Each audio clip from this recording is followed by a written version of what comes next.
Hi, everyone, and welcome back to another Moving Beyond podcast, where we're having casual discussions with persons in the change or HR space who are doing absolutely great things. And joining me today is a quite interesting connection, having only met recently, Silvia Fraser, Director for Workplace Strategy and Transformation at Metrolinx. And I'm just so excited to have her share with us all today on a conversation that we struck up a couple of weeks ago, right, Sylvia? But before we jump into that chat, maybe you can share a bit about yourself and your fascinating story that got you where you are today. Thank you so much, Kara, for having me here. And thank you for all the great work you're doing. I think we do have a responsibility to talk about change. We do, the more awareness and information that we share, the better. So I really appreciate the opportunity and all that you do. And yes, and the way we met, we just started a chat after the Change Leadership conference. And it's such an interesting topic to get into about how we engage with different generations in the workplace. But I am going to share a little bit about myself because you and I were just connecting, and I came to Canada when I was 21 years old and I didn't speak a word of English. I'm originally from Romania, and I was just sharing I have been here for 30 years. Very proud to be Canadian, very proud to be here. And yes, this has been the coldest spring we've ever had. It's not always that cold, okay? But it is right now. So who am I? I love anything and everything leadership. I have been called to take on some pretty significant transformations, both in government, in all levels, and I have been exposed to some pretty complex and challenging issues and initiatives, whether it has been in security or in the workplace or real estate. And I've been called to task, so to say. And sometimes I'm called the 911, to come in and solve things. But I'm proud to, overall, I am proud to share my experiences. And I'm very excited to have these kinds of conversations, the ones that just happen and that are, really stemmed from just kind of common interests and a drive to make continuous change in everything that we do, because change happens at home, change happens at work, whether it's a big, large transformation, whether it's a small one, we all go through change. And I think it's important to have the foundations of what that means. And so I love the fact that I ran into you and the conversation that we're continuing today on change leadership. Yes, absolutely. And, well, we're going to jump right into it. We are talking about generational gaps and generational differences when it comes to change. So Sylvia and I, we attended the conference where Sylvia was actually a phenomenal speaker at the Change Leadership Conference. And we struck up a conversation about the different generations and how are we adapting our change strategies to be able to include them or to ensure that we can get the buy-in that is needed from each generation, because we've seen so many information out there that suggests that different generations are receiving and processing information differently. Different generations have different values, different cultural expectations, and so forth. And perhaps we ought to ensure that our change plan includes or adapts to the different generations that we're going to be speaking to. Sylvia, in the many change initiatives that you probably have led, you have had a mixed bag of generations, correct? Yeah. Absolutely. And this has been and continues to be a reality in all of the approaches that we employ when we do change leadership. Yes, we do have multiple generations. What I do experience though is that there are striking differences in how we engage, especially with the younger generations. We have a lot more technology, we have a lot more mediums of engaging and different preferences. So while we always had a lot of different generations in a workplace, that's not the unusual thing. I think what has changed is how different generations are experiencing the workplace and how do they prefer to be engaged with. So, I mentioned to you, I have a younger son, he's 19. The way he engages, the way he expects to be engaged is very different than I would have experienced. Right? Email, what is that? I don't use email. Like, send me a WhatsApp. It's not on whatever platform. And so it made me wonder, and I'm so happy that you brought that up, because when we were chatting, is because, it just begs the question, are we aware, and are we really thinking through how are we engaging with all the different layers, all the different generations, and are we using the right tools? And honestly, I don't know, because I wouldn't know. I'm not 19, I'm not 20, I'm not 25. I don't have the same experiences as other people have had. So I think what we're talking about is at least ask, just having that engagement as to, we're going to do this together. But first I'm going to ask you, how would you like to be engaged? Does that work for you? I'm going to send quarterly newsletters about, this thing that we're doing. Is that, do you even read it? And is that reaching you in the way that you are perceiving and receiving information? So I think we have to ask ourselves, what are the impacts that have taken place, not to mention even during COVID. And I think the pandemic has changed even that. So it's not so much generation, but even how has that impacted how we are reaching our employees and how we are engaging with all our stakeholders. And maybe we should question, if those methods are still a valuable tool, or maybe we need to tweak them a little bit and, change the frequency, or change the medium in which the information is out there. But more importantly is, how are we engaging? Like, are they part of the conversation? All the different generations at the table,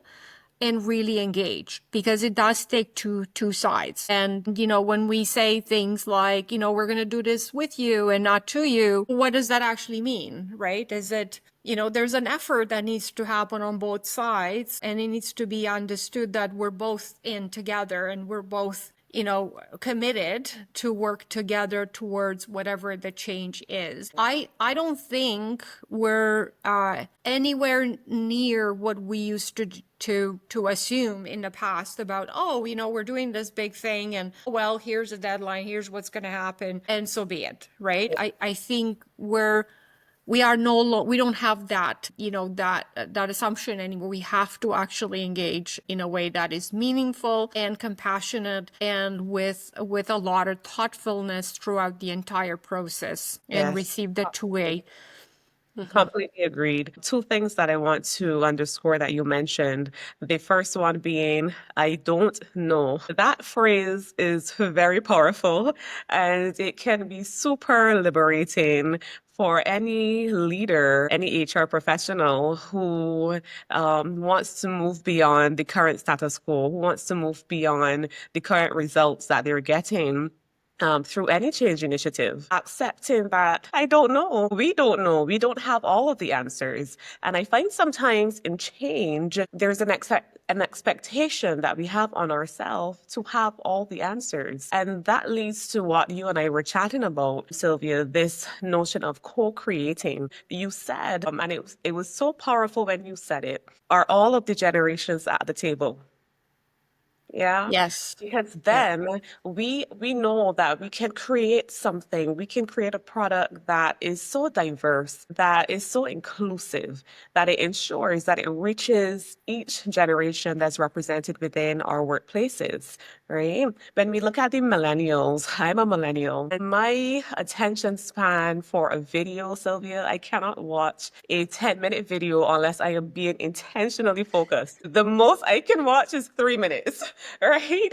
Are we thinking about those nuances when we craft our message? Are we saying, okay, let's have email version, let's have a video version, but also let's have some micro content that we are sharing internally to reach the Gen Zs, or that would prefer to consume information in bites. Like, just give me what's that one liner and let me get on with it, right? Those are the type of adjustments that we really need to make within the workspace.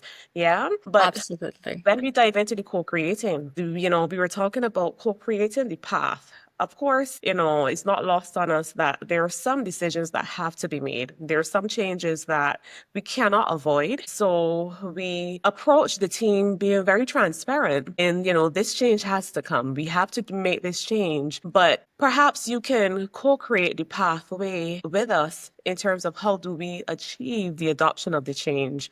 How do we achieve the results, the desired results that we were seeking? Being open and including them in that particular process could significantly change the adoption rates that we get for any change that we implement. Oh, absolutely. I love the notion of co-creation for that reason, is that, and it's combining that we don't know everything. We know that there's going to be change. We know that this, whatever it is, has to happen. But the how is very important. And I think that's where the co-creation comes in, to say we need to do this. How can we best do that?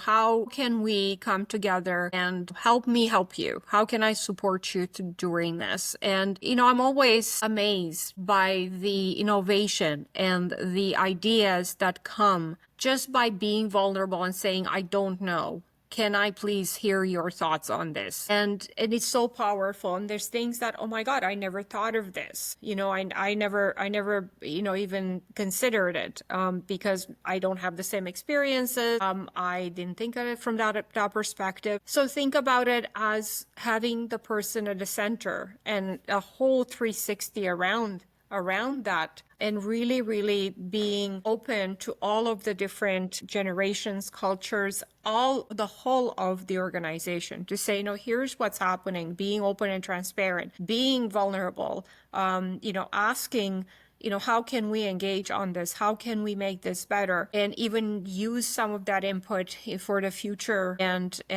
continuously improving in the way that we engage. We can't always take any of all ideas, right? Like, I mean, let's be frank here. But what we can do is, again, be open, listen, and be honest about what can and cannot be done in that moment, and continuing to have that co-creation happen, because it's not a one-time thing either. It's a process, and it's an ongoing conversation. And guess what? Once you build that engagement, once you have that relationship, then it becomes so organic and so much more powerful as we move through for anything else. You have an engaged employee, that means a creative employee, that means an innovative workforce, that means the sky's the limit. Yeah. That's where you go. It starts with being safe, right? With feeling that you are heard, feeling that you are at home, which is so powerful to set that ground, to say, I got you.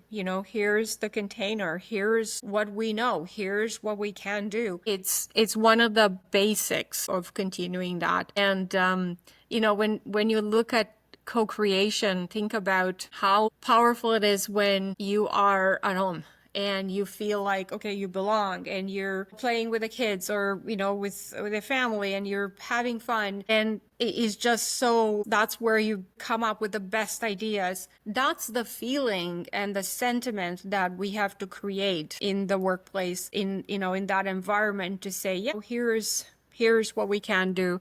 Now let's get creative, right? It's about that. So I love the notion of co-creation. I think it's foundational. I think where we have to go.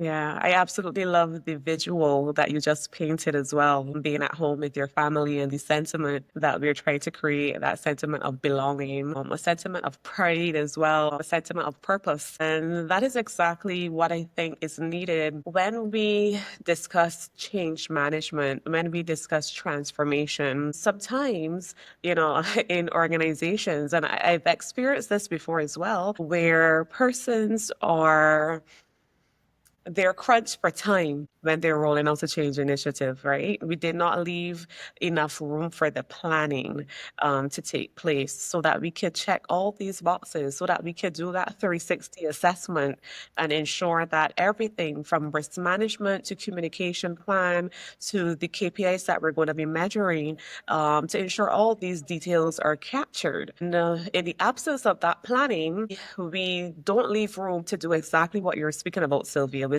Yeah. listening to the persons on the ground and being empathetic to that feedback and taking the feedback on board to be able to make the change initiative or the change strategy even stronger. And I really want to encourage persons, if there's anything that you're going to move beyond after hearing this conversation, is to move beyond that mindset where co-creation slows you down or co-creation releases your control or it disempowers you in any way. I rather you see co-creation as a tool and a way to strengthen your change initiatives, change strategies, your plans to be able to deliver the results. You don't want to do one change 5 times, right, Sylvia? Let's get it right the first time. Let's take the time, slow down, and build it out together, co-create with our teams so that we can get it right the first time. So, Sylvia, as we wrap up, maybe you can share with us, I'm putting you on the spot now, a time that you had to move beyond when you were leading a change or a transformation. It's an obstacle that that you probably have experienced, and you had to pivot and move beyond that particular Yeah. state.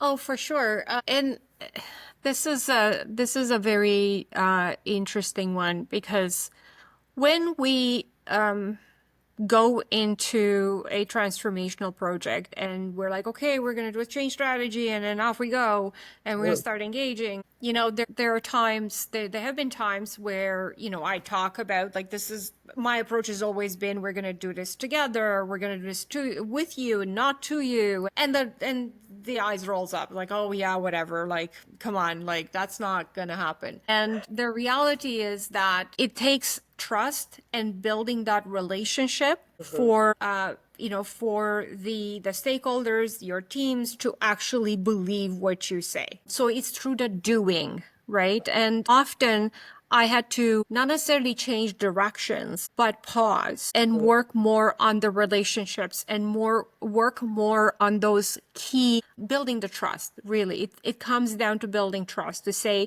I'm going to do what I said I'm going to do. And at first, because you're just show up and saying, hey, we're going to do this, you can't assume that someone is going to say, yeah, sure. Okay. Welcome. That's wonderful. Thank you. I'm here to help you. Yeah, you might have a couple of key ambassadors that might take you on, but there may be the resistors that might stay back and say, well, I'm not quite sure about this. I'll see it when I believe it when I see it kind of thing. So I think there have been moments where I had to really say, okay, well, this may have been too fast and maybe we need to slow down a little bit, or maybe we need to engage a little bit more and talk more a little bit about what we're going to do or show more of the value that we're bringing and the why, right? And I think that is true for any and all change that we do in any organization. You really have to pay attention. And then one point that I really want to make is that as organizations have to build that change leadership mind frame throughout all the layers of the organization, because change is constant. There are shifts in technology, there are shifts in approaches, there are strategies, there are all kinds of economic impacts, for example, that change directions in organizations. So because of that, we can no longer wait for the transformation to roll up and it's like, okay, let's let's do change management. Change has to be part of the culture and the adoption. So it has to be embedded within the culture of the organization so that when you do have to shift, when you do have to make a transformation, the workforce, the employees, all layers, they're like, okay, I get it. I get it. I'm here. I have processes in place. And I know it takes time to build that. It's not something that, oh yes, okay, we're gonna, now, build something new. But it's almost it's organic and it's part of the fabric of the organization. That's the way I view change. So for me, change management, and I think we talked about it at the Change Leadership Conference, is that it's not just change management, it's change leadership. And change is leadership, actually. And it's part of how you engage with everyone along the way. That is actually the actual change. Yes, yes. Wow, powerful. What a powerful way to end.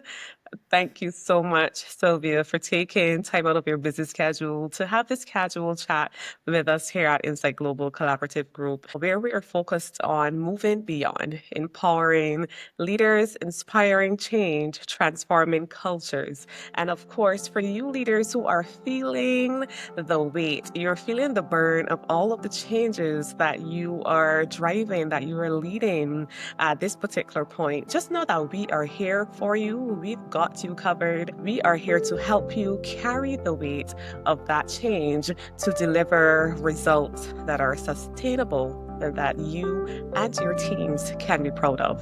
This has been Moving Beyond. Thank you.